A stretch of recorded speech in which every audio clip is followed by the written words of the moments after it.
महाराष्ट्र विधानसभा चुनाव के मौके पर जहां एक और राज्य में सियासी माहौल गर्म है, वहीं दूसरी ओर शिवसेना उद्धव बालासाहेब ठाकरे पार्टी सांसद प्रियंका चतुर्वेदी का एक वीडियो वायरल हो गया है। हालांकि यह निश्चित नहीं है कि यह वीडियो वास्तव में कब का है, लेकिन बातचीत से यह स्पष्ट होता है कि यह लोकसभा चुनाव नतीजों के बाद का है। हालांकि उससे भी ज्यादा चर्चा इस वीडियो में प्रधानमंत्री नरेंद्र मोदी को लेकर दिए गए प्रियंका चतुर्वेदी के बयान की हो रही है। दर्शकों, आपको बता दें कि महाराष्ट्र में विधानसभा चुनाव के मौके पर बड़े आयोजन चल रहे हैं।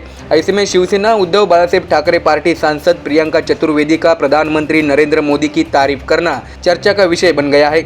यह वीडियो एक इंटरव्यू का है, जिसमें प्रियंका चतुर्वेदी का पसंदीदा राजनेता कौन है, ऐसा प्रश्न पूछा गया। इसका जवाब देते वक्त प्रियंका चतुर्वेदी कुछ पल के लिए सोचती नजर आई, लेकिन तुरंत ही उन्होंने सीधे प्रधानमंत्री नरेंद्र मोदी का नाम ले लिया।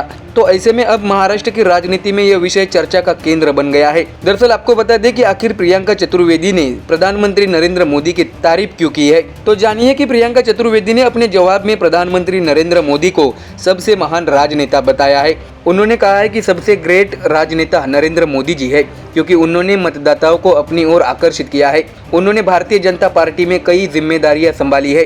प्रियंका चतुर्वेदी ने ऐसा भी कहा है, तो उनमें वह गुण अवश्य होना चाहिए। बहुत सारे युवा महिला मतदाता उनसे प्रभावित हुए हैं। यह ठीक है कि उन्हें लोकसभा चुनाव में कम सीटें मिली, लेकिन यह कहना मूर्खता होगी कि उनमें कुछ भी उल्लेखनीय नहीं है। यह सच है कि उनका तीसरा कार्यकाल बहुमत में नहीं है। हम इस बारे में बात कर सकते हैं कि उनका प्रभाव कैसे कम हो रहा है, लेकिन वह बीजेपी को उस मुकाम पर ले गए हैं जहां वह अपने दम पर स्पष्ट बहुमत के साथ देश की सबसे बड़ी पार्टी बन गई, ऐसा प्रियंका चतुर्वेदी ने कहा है। उन्होंने बताया कि हमें स्वीकार करना चाहिए कि मोदी की लहर थी। दर्शकों, आपको बता दें कि इस बीच प्रियंका चतुर्वेदी के इस बयान पर कांग्रेस की ओर से पलटवार हुआ है। कांग्रेस प्रदेश अध्यक्ष नाना पटोले ने अपनी इस पर प्रतिक्रिया दी है।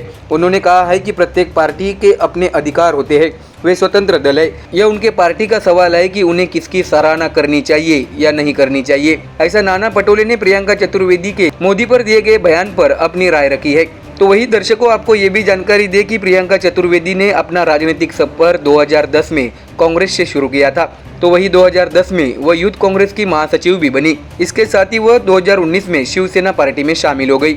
उन्होंने उत्तर प्रदेश कांग्रेस कमेटी द्वारा उनके साथ दुर्व्यवहार के बाद पार्टी से निलंबित कर दिए गए कुछ कार्यकर्ताओं को फिर से पार्टी में शामिल करने के बाद कांग्रेस पार्टी से नाराज होकर पार्टी का साथ छोड़ा था। इसके साथ ही 2021 में शिवसेना में विभाजन के बाद उन्होंने उद्धव ठाकरे गुट के साथ रहना ही पसंद किया। तो वही दर्शकों, आपको ये भी जानकारी दे कि विधानसभा चुनाव के चलते आज कांग्रेस चुनाव समिति की बैठक हुई है, जिसकी पृष्ठभूमि में नाना पटोले ने मीडिया प्रतिनिधियों से बातचीत की। इस दौरान जब उनसे महाविकास आघाड़ी गठबंधन के लंबित सीट आवंटन के बारे में पूछा गया, तो उन्होंने कहा कि सीट आवंटन की घोषणा कल यानी 22 अक्टूबर को की जाएगी। महाविकास आघाड़ी की पहली लिस्ट कल जारी की जाएगी। हम तीनों मिलकर कल शाम को सूची की घोषणा करेंगे, ऐसा नाना पटोले ने कहा है।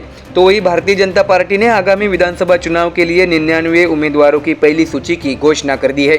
लेकिन जहां अभी तक महाविकास आघाड़ी के सीट आवंटन की घोषणा नहीं की गई है, वही बीजेपी ने पहले ही अपनी पहली सूची की घोषणा कर दी है, जिससे राजनीतिक हलकों में कई सारी बातें शुरू हो चुकी है।